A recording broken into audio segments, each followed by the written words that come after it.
we mentioned briefly leadership, how important it is, because in this whole universe, right, of protecting company assets, companies' employees, right, how important it is for leadership also to be aware, to have basic knowledge, I'm sure, to make right decisions. So at the end of our conversation today, JD, could you please bring up few points that you think important for leaders who also might be a little overwhelmed, thinking that I don't have time to go to cybersecurity class in depth?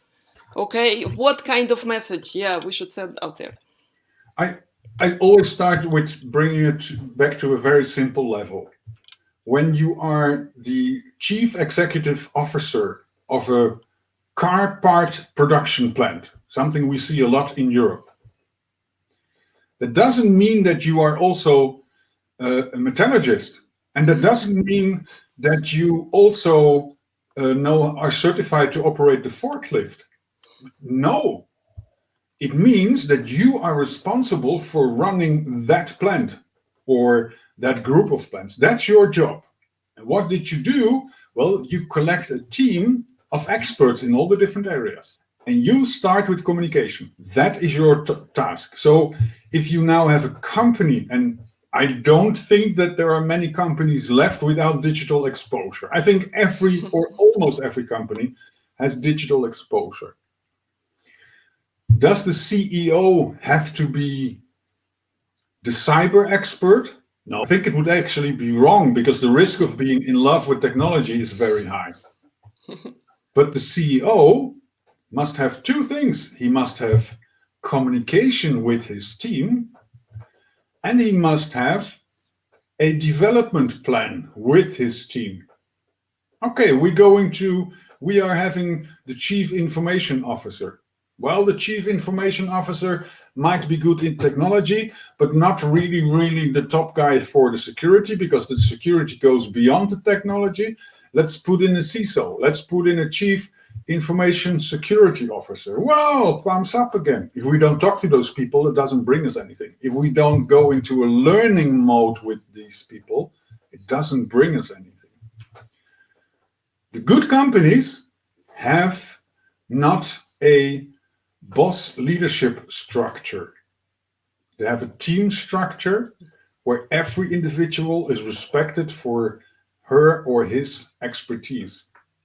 And there is a lot of forming common understanding. And there is a lot of consensus. And there is a lot of, what do you think about that? Is that okay with you? And when the CISO and the CFO and the CEO have that relationship, that leadership-focused relationship, and they follow the Simon Sinek model. Why first? Why? Why do we need this? Why can we not afford it? Why should we look for budget? Why? That's a very important part, and that's part of their decision-forming process. The CFO will talk to the CEO that the CISO should finally get that money, because, dude, you're taking risks, man. This is irresponsible. Let me work on the budget. But you make sure that you approve it. Don't burn that guy again, because this is not good. And the head of internal auditing will make a priority list. And the first 8 out of 10 are security issues. And the CISO will then sit there, not arguing with everybody why stuff should be done and why they need budget and why. And the CISO will sit there and think, how am I going to do this all? So the balance will change. And that's a leadership responsibility, to have that culture where you respect each other for what is needed, where you identify the priorities and the risks, where you step up for each other, and it works in the other direction as well. When the CFO says, we got a 2 million gap in the budget because we didn't have whatever happened. Let's say that nobody predicted the pandemic. So every CFO, except for maybe the e-commerce ones, every CFO came at a point that they said, whoops, that's not what we predicted. When that relationship is there, the same security people will sit down and say, okay, when you give me that, I give you this. And I will help you fill that budget, because that's what happens when you have 10 fingers on a hand who can say thank you, they can pray, they can shake hands, they can high five. But if you only sit like this and everybody is doing their own thingy, nothing happens. So the leadership part is mainly having the understanding of priority.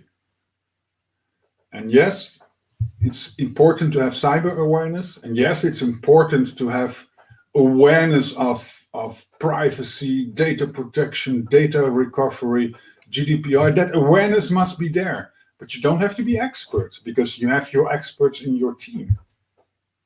Absolutely. And trusting your experts, right? Only make them wanting to contribute more.